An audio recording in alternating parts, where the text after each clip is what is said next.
Hi everybody, it's me again, Shine. So for today's video, today is September 5, 2024 and today is Thursday.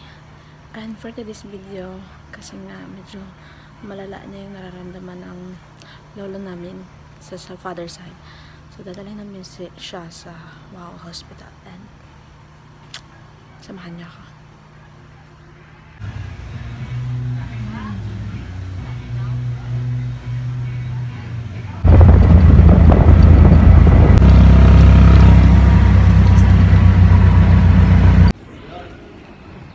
Update. Na-extrain na siya pero kailangan daw ng CT scan talaga. So, I don't know if pupunta tayo ng Marama for CT scan. Mag-uusap pa sila and update ko kayo kung ano yung mangyayari.